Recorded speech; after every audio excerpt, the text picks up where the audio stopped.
পশ্চিমবঙ্গের আরজিকর মেডিকেল কলেজের ৩১ বছর বয়সী চিকিৎসক মৌমিতা দেবনাথ ৩৬ ঘন্টা ডিউটি শেষে সেমিনার রুমে বিশ্রাম নেওয়ার সময় তাকে ধর্ষণ ও হত্যা করা হয়েছে। এর বিস্তারিত ঘটনা গা শিউরে ওঠার মতো ও হৃদয়কে কাঁপিয়ে তোলার মতো। বলা হচ্ছে সম্পূর্ণ ঘটনাটা সেমিনার রুমে হয়েছে। তবে এই ভিডিও শেষে এমন কিছু রেকর্ডিং আপনাদেরকে শোনাবো যেটা শোনার পর উপলব্ধি করা যায় আদৌ ঘটনাটা সেমিনার রুমে হয়নি, বরং ডক্টরদের রুমের মধ্যে এই ঘটনা হয়েছে।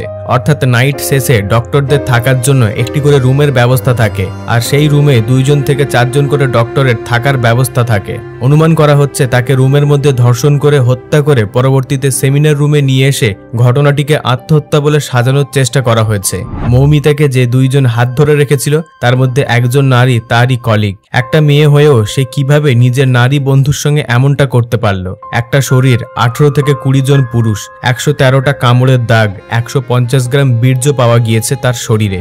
আপনি একবার কল্পনা করে দেখুন, একটা সুস্থ মহিলার কতক্ষণ গলা চেপে রাখলে তার চোখের জলের সঙ্গে রক্ত বেরিয়ে আসে। মৌমিতার উপর নির্যাতন চলাকালীন যে 2 জন তার হাত ধরে রেখেছিল তাদের মধ্যে একজন মৌমিতার ফিমেল কলিগ। একজন কাছের বন্ধু হয়েও কিভাবে নিজের বন্ধুর সঙ্গে বিশ্বাসঘাতকতা করলো? চোখ দিয়ে রক্ত বেরিয়ে আসার আগের মুহূর্তে মৌমিতা নিশ্চয়ই এই ফিমেল কলিগের মুখের দিকে তাকিয়েছিল। চোখের ভাষায় তাকে বোঝানোর চেষ্টা করছিল, আমাকে বাঁচাও, তুমিও তো একটি মেয়ে। ময়না তদন্তের রিপোর্টে দাবি যৌনাঙ্গে গভীর ক্ষত হয়েছে। অ্যান্টিমটে নামে দেখা গিয়েছে বিপুল পরিমাণে রক্তপাতে হাইমেন ফেটে যায়। গভীর ক্ষতের প্রমাণ মিলেছে।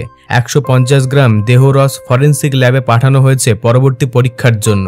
তরুণীর বুকে আঘাত দেওয়া হয়েছে, শ্বাসরোধ করে দম বন্ধ করে দেওয়া হয়েছে। থাইরয়েড হাড়ে নির্যাতন করার চিহ্ন পাওয়া গিয়েছে। আঙুলের নখ ডিএনএ স্যাম্পল টেস্ট ফরেন্সিক ল্যাবে পাঠানো হয়েছে। শ্বাসরোধ করে গলা টিপে ধরে ওই তরুণী চিকিৎসককে হত্যা করা হয়েছে। ময়নাতদন্ত রিপোর্ট হাতে পেয়ে কলকাতা পুলিশ দাবি খুন ধর্ষণের আগে প্রচণ্ড পরিমাণে মারধর করা হয়েছে এবং অধিক বল প্রয়োগ করা হয়েছে নির্যাতিতা মৌমিতা দেবনাথের উপর। কোন আঘাত কিভাবে হয়েছে তারই ইঙ্গিত রয়েছে রিপোর্টে। এমনকি নিজেকে বাঁচাতে প্রাণপণ চেষ্টা চালিয়েছিল নির্যাতিতা। অনেকটা সময় ধস্তাধস্তি হয়েছিল। ঘটনাস্থলে মৌমিতার যে বারংবার বাধা দেওয়ার চেষ্টা করেছিল তারই প্রমাণ মিলেছে ময়নাতদন্তে। অভিযুক্তর হাত এবং মুখের মধ্যে দাগ মিলেছে। ময়নাতদন্তের রিপোর্টে জানা গিয়েছে নির্যাতিতা তরুণীর কোথায় কিভাবে ক্ষত হয়েছিল। চোখের ক্ষত ভাঙা চশমার কাঁচে ঘটেছে।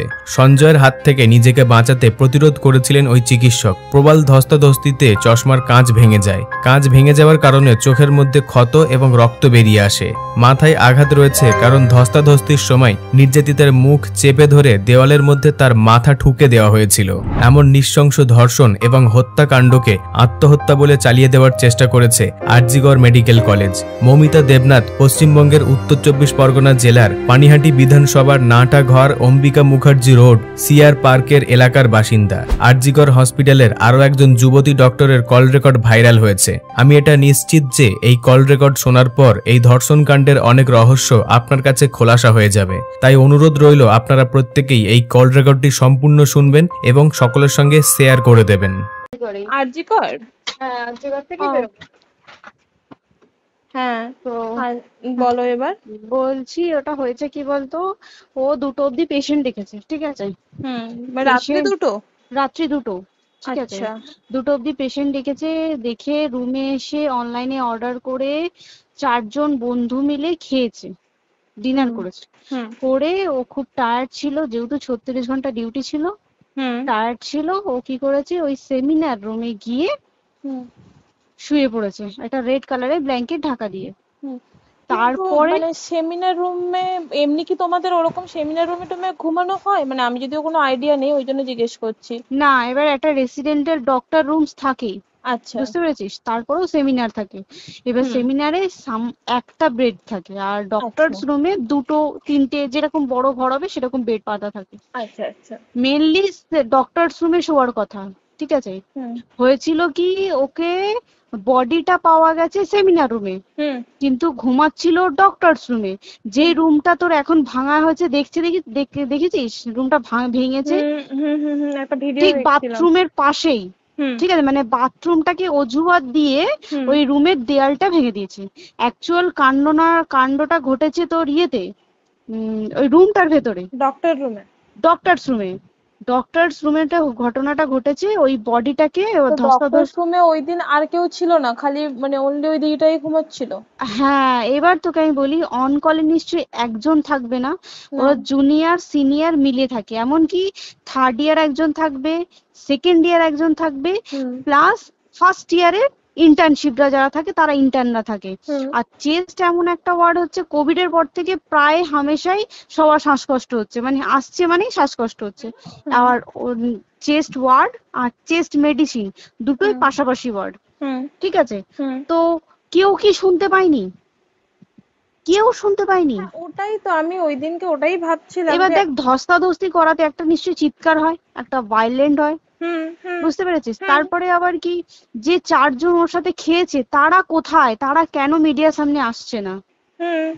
তাই তো, তারা কেন আসছে না? তোমার ওই দিন ডিউটি ছিল না রাতে? ওই দিনকে আমি নাইটে ডিউটি করছিলাম। আচ্ছা।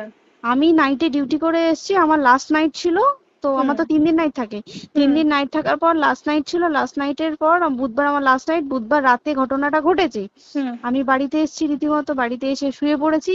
3টের সময় আমার কাছে ফোন এসছে যে সবাইকে ডেকে পাঠিয়েছে, ইমিডিয়েট আয়। তখন গিয়ে দেখি আরজি করে এই অবস্থা, পুরো গোটা হাসপাতালকে ডেকে পাঠিয়েছিল।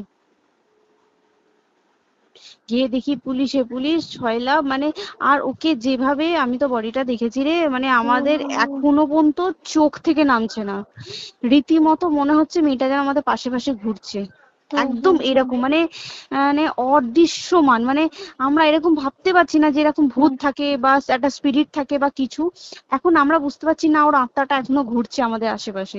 দেখ, ওর আমার তলাটা নেই, কিন্তু ওর থেকে ও থাকে 4তলায় ঘটনাটা ঘটেছে, ঠিক 2টো ফ্লোর নিচেই আমি থাকি, আমার রুমটা, ঠিক আছে? কিন্তু তাও আতঙ্কে আমরা মানে একদম স্তব্ধ হয়ে গেছে আরজিগরটা।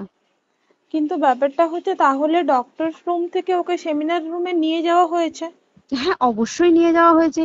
এবার দেখ, নিয়ে যাওয়া হয়েছে, ওকে যেভাবে মারা হয়েছে এটা একার পক্ষে অসম্ভব, দিস ইজ এ ইম্পসিবল, পুরোপুরি গ্যাং রেপ ছাড়া কোনো কিছু নয়। আর শুধুমাত্র রেপ নয়, রেপ হলো, করলো, ছেড়ে দিল, ঠিক আছে, ওকে রীতিমতো মার্ডার করেছে। মানে মানে হিসেব মতো যা বুঝছি, মানে তোমার কথাতে, ওটা হচ্ছে ওর ওই বন্ধু বান্ধব মেবি জড়িত। এক্স্যাক্টলি, হয় ওর বন্ধু বান্ধব কেউ, ঠিক আছে, মানে 4 জনের মধ্যে কেউ, আইদার ওকে এমন কিছু করতে বলতে। দেখ, বড় বড় কোম্পানিতেও তো এরকম হয়, মানে হয় তুমি আমার সাথে কম্প্রোমাইজ করো, নয় তুমি চাকরি ছেড়ে চলে যাও, হয় তো। এখানেও সেরকম কিছু একটা হয়েছে। যাকে যে ক্রাইম করেছে সেও কিন্তু নর্মাল ডক্টর নয়, কিন্তু সেও একটা ভালো পোস্টে র্যাঙ্ক করছে, বুঝতে পেরেছিস? তবেই কিন্তু পুরো ব্যাপারটাকে হসপিটাল চেপে যেতে চাইছে, পুরো ব্যাপারটা। তাহলে এই সিভিক যে ও কোথা থেকে আসছে? এবার তোকে আমি বলি ওটা কোথা থেকে আসছে। আমাদের প্রিন্সিপাল চেঞ্জ হয়ে গেছে, ডেপুটি সুপার চেঞ্জ হয়ে গেছে, তারপরে আমাদের ওই অ্যাসিস্ট্যান্ট সুপার চেঞ্জ, সব চেঞ্জ হয়ে গেছে। তারপরে যে ওয়ার্ডের ডাক্তাররা ছিল, সিস্টাররা ছিল, ওয়ার্ড বয়রা ছিল, মাসিরা ছিল, সবাইকে ডেকে এখন সাসপেন্ড করা হয়েছে। তারা কোথাও যেতে পারবে না, রোজ গিয়ে কোর্টে গিয়ে দেখা করছে, আজকেও কোর্টে গেছিল সবাই। তারপরে তোর এগুলো হলো, তারপরে তোর কি বলে, আরে বল না, ওই সিবিআই এটা হয়েছে কি, মানে ও সেই সঞ্জয় রায় যে ধরা পড়েছে, অ্যাকচুয়াল কিন্তু ও নেই, ঠিক আছে? ওর এতটা ক্ষমতাই হয় না, ও অত রাত্রে কি করতে যাবে? ও অত রাত্রে ওখানে কি করতে যাবে? ও না পেশেন্ট, ও নাকি বলছে দালাল পেশেন্ট নিয়ে গেছে, তো পেশেন্ট নিয়ে যখন গেছে দিদিটার রুমে যখন যাবে, নিশ্চয়ই দিদিটার রুমে কোনো কাগজপত্র দেখাতে যাবে, সেই অবস্থায় গিয়ে দেখে যে এরকম এরকম ঘটনা, তা ঝাঁপিয়ে পড়েছে ওর উপরে। এরকম কিছু কি, তাও কিছু নয়, শুধু গেছে, দেখছে ড্রিঙ্ক অবস্থায়, ওকে ক্যামেরায় দেখা গেছে ড্রিঙ্ক অবস্থায় গেছে আর এসছে, এইটুকুই দেখা গেছে। তারপরে হচ্ছে কি, তোর অনেক রকম, এখানে অনেক রকম ব্যাপার আছে। যে দিনকে ঘটনাটা ঘটে তার ঠিক 2 দিন পরে ওই সেমিনার বাথরুমের অজুহাত দিয়ে ডক্টর যে রুমের দেওয়ালটা আছে ওই দেওয়ালটা ভেঙে দিয়েছে। কেন? প্রথমে ওকে বললো সুসাইড করেছে, আমাদের যখন ফার্স্ট খবর আছে তখন সুসাইড করেছে। তারপরে যখন হসপিটালে যাই তখন গিয়ে শুনছি নাকি না, সুসাইড করেনি, এটা রেপ করেছে, রেপ করে মার্ডার করা হয়েছে। বুঝতে পারলি, এখানে বিশাল বড় একটা গেম চলছে। আর যে ওর উপর কি রাগ ছিল মানে? হ্যাঁ হ্যাঁ হ্যাঁ হ্যাঁ হ্যাঁ হ্যাঁ একদম। আমি তোকে কি বললাম, শোন, তুই যদি কারোর সাথে কম্প্রোমাইজ করিস তাহলে তোর পোস্ট বাড়বে, তুই কারোর সাথে কম্প্রোমাইজ করবি না তোকে মার্ডার করে দেবে। মানে ওরকম টাইপের কিছু বলছো? এরকমই টাইপের কিছু একটা ছিল। আইদার খুব রাফ, মানে খুব রাগ, খুব মানে খুব ওর উপরে খুব ফ্রাস্ট্রেশন ছিল, যারই ছিল খুব ফ্রাস্ট্রেশন ছিল। শুধু ওকে মারিনি রে, রীতিমতো মার্ডার করেছে। ওর যে ক্ল্যাচারটা ছিল, ওর আমি শুনেছি এটা, ওর ইউরিনের রাস্তায় ক্ল্যাচারটা ঢুকিয়ে দিয়েছে, তুই জানিস? মানে কি বলবো, মানে ওকে দেখা যাচ্ছে না, আমরা তো দেখেছি নিজের চোখে, ওকে দেখা যাচ্ছে না। মানে একটা মৃত্যু কতটা, মানে এই তো মানে প্রচন্ড কষ্ট পেয়ে একটা মেয়ে মারা গেল। আর ওর যে গলাটা চেপে ধরেছে, ওর ওই চেপে ধরাতে মানে এতটাই জোরে চেপে ধরেছে যে চোখ ফেটে রক্ত বেরিয়েছে।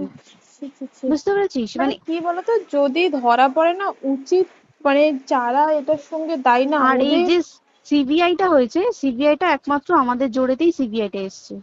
মানে আমরা ওই সঞ্জয় রায় একার পক্ষে সম্ভব না এইসব। তারপরে পোস্টমর্টম রিপোর্টে তুই জানিস ওই আমাদের ভাজাইনা থেকে 150 গ্রাম স্পার্ম বেরিয়েছে।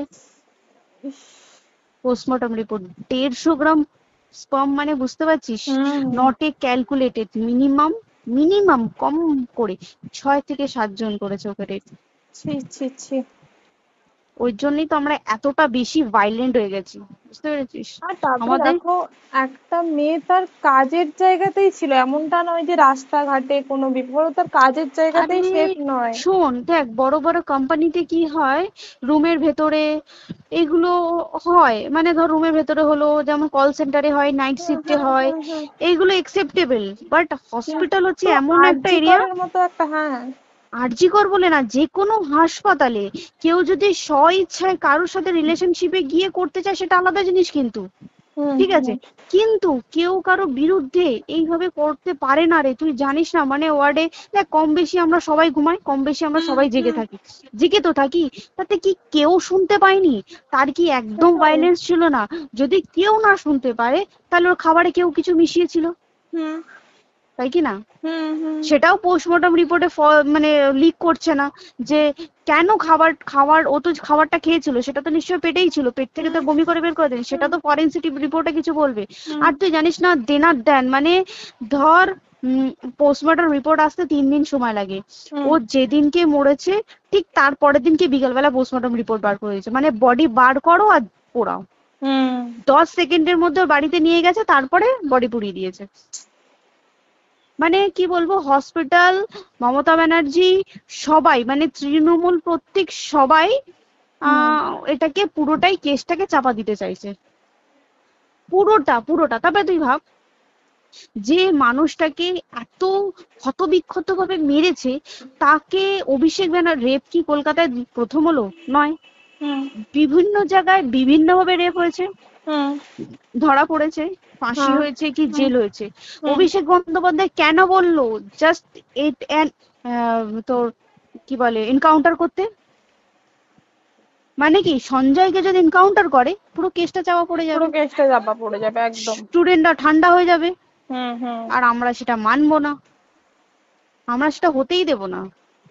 তাতে যদি চাকরি মানে আরজিকরটাকে সিল করতে হয় তাতেও আমরা রাজি আছি, সিল করে দেওয়া হোক, আরজিকর সিল করে দেবে মনে হচ্ছে যদি ঠিকঠাক ভাবে। এবার ওই জন্য আমাদের দাবিতে সিবিআই এসছে। এবার তুই একটা কথা বল, যখন দেখতে পাচ্ছে মমতা ব্যানার্জি যে কলকাতা পুলিশ আমাদের জন্য কিছু করতে পারছে না, আমরা কিছু মানতে পারছি না, 7 দিন ধরে বার করতে পারছে না, তাহলে সেটা 2-3 দিনের মধ্যে কেন হ্যান্ড ওভার করে দিল না? তাই কি না? তারপরে দেখ, পিডব্লিউডি ওটা লো পোস্টের মানুষ, মানে যারা ভাঙচুর করে, মানে সিমেন্টের যারা কাজ করে তাদেরকে পিডব্লিউডি বলে। এবার পিডব্লিউডির নিশ্চয়ই হায়ার অথরিটি থেকে অর্ডার এসছে তবেই ওরা গিয়ে ভেঙেছে। ওরা নিশ্চয়ই পাগল নয় দুম করে গিয়ে কোনো গভর্নমেন্ট প্রপার্টি ভেঙে দেবে।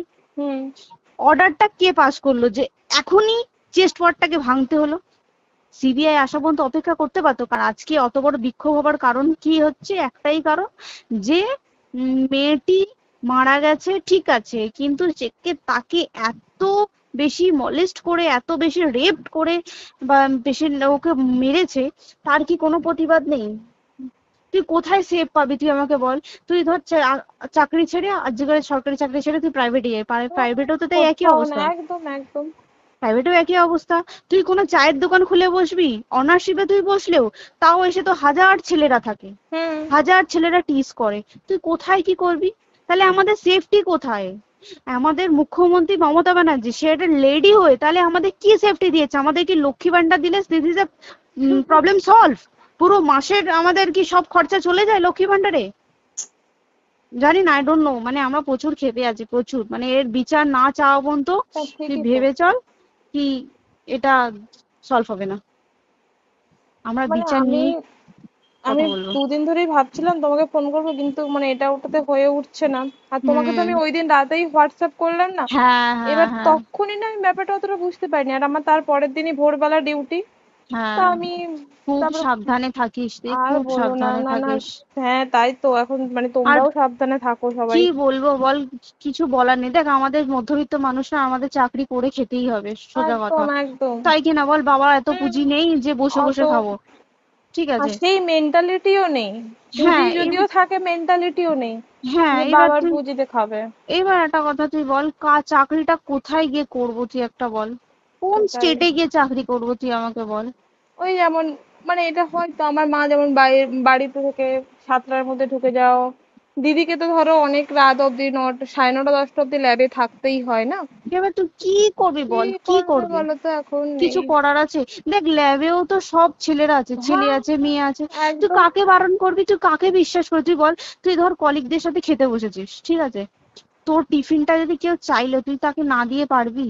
না, একদমই। আর কার মনে যে কি আছে সেটাই তো কি বলবি বল। এবার তুই বল, খাবারটা যে খাবি, তোর টিফিন কেউ চাইলো বা তোকে যদি কেউ বললো একটু একটু খা, যেমন আমরা শেয়ারে হয় স্কুলে যেটা আমাদের শিখে এসেছি, যেটা হ্যাঁ স্বাভাবিক, এটা সবাই এটা তো স্বাভাবিক। তুই বল তাতে যদি এরকম অবস্থা হয় তাহলে কি করবে মানুষ, তুই আমাকে বল।